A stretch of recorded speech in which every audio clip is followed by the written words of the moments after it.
प्रिय छात्र छात्राओं, कैसे हैं। मैं डॉक्टर धर्मेंद्र कुमार राम, सहायक प्राचार्य इतिहास, लक्ष्मी नारायण रामेश्वर संस्कृत महाविद्यालय, जयदेव पट्टी, दरभंगा। मैं ऑनलाइन टीचिंग हेतु उपस्थित हुआ हूं और आज मैं शास्त्री प्रथम खंड के छात्र छात्राओं के लिए प्राचीन भारतीय इतिहास के अंतर्गत कनिष्क काल में साहित्य के क्षेत्र में क्या प्रगति व विकास हुआ, उसके संदर्भ में हम लोग चर्चा करेंगे। पिछले क्लास में हम लोग कनिष्ककालीन धार्मिक व्यवस्था के संदर्भ में चर्चा की। आज हम लोग कनिष्क के शासनकाल में साहित्य के क्षेत्र में क्या प्रगति व विकास हुआ, उसके संदर्भ में हम लोग चर्चा करेंगे। बच्चों, कनिष्क का शासनकाल साहित्य की उन्नति प्रगति के लिए काफ़ी प्रसिद्ध है। कनिष्क विद्या का उदार संरक्षक था और उसके दरबार में उच्च कोटि के विद्वान तथा दार्शनिक निवास करते थे।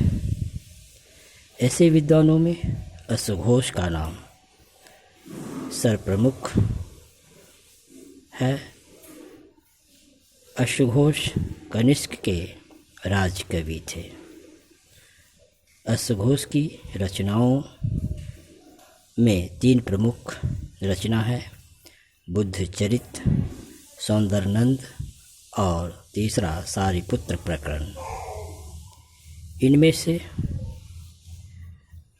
बुद्ध चरित्र और सौंदरनंद 2 महाकाव्य हैं और तीसरा जो अंतिम है वह नाटक ग्रंथ है।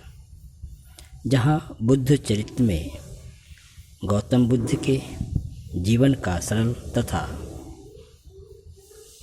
सरस वर्णन हमें प्राप्त होता है, वहीं सौंदरनंद में गौतम बुद्ध के सौतेले भाई सुंदरनंद के संन्यास ग्रहण करने का वर्णन हमें प्राप्त होता है। यह ग्रंथ अपने पूर्ण रूप में उपलब्ध होता है। इसमें 18 सर्ग है, जबकि सारिपुत्र प्रकरण 9 अंकों का एक नाटक ग्रंथ है, जिसमें बुद्ध के शिष्य सारिपुत्र के द्वारा बौद्ध धर्म ग्रहण करने या बौद्ध धर्म में दीक्षित होने का नाटकीय चरित्र चित्रण का हमें विवरण प्राप्त होता है। कवि तथा नाटककार होने के साथ साथ अश्वघोष एक महान संगीतज्ञ, कथाकार, नीति शास्त्र के बहुत बड़े जानकार तथा दार्शनिक एक साथ थे। इस प्रकार अश्वघोष बहुमुखी प्रतिभा के धनी थे। विभिन्न विद्वानों ने अश्वघोष की तुलना अंतर्राष्ट्रीय स्तर के लेखक, कवि, विद्वान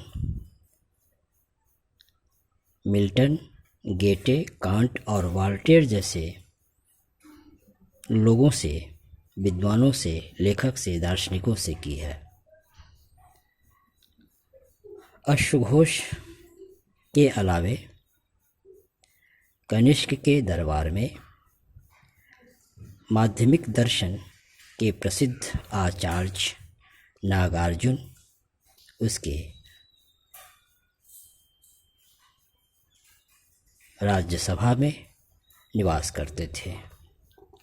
नागार्जुन ने प्रज्ञा परमिता सूत्र की रचना की थी, जिसमें शून्यवाद अथवा सापेक्षतावाद जैसे सिद्धांत का उन्होंने प्रतिपादन किया था। इसके अलावा अन्य विद्वानों में कनिष्क के दरबार में पार्श्व व सुमित्र, मात्र, चेट, समरक्ष इत्यादि के नाम विशेष रूप से उल्लेखनीय हैं, जो कनिष्क के दरबार को सुशोभित करता था। सग्रक्ष कनिष्क के पुरोहित थे। वसुमित्र ने चतुर्थ बौद्ध संगीति की अध्यक्षता की थी और बौद्ध ग्रंथ के प्रमुख जो ग्रंथ है त्रिपिटक का भाष्य तैयार करने में प्रमुख रूप से उन्होंने योगदान दिया था। विभाषा शास्त्र की रचना का श्रेय वसुमित्र को ही दिया जाता है। कनिष्क के ही दरबार में आयुर्वेद के विख्यात विद्वान चरक निवास करते थे। चरक कनिष्क के राज्य वैद्य भी थे, जिन्होंने चरक संहिता की रचना की।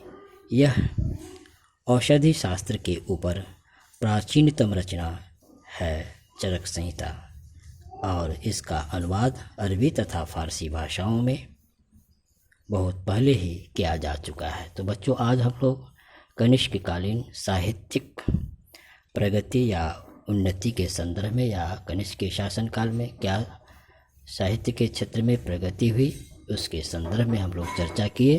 धन्यवाद।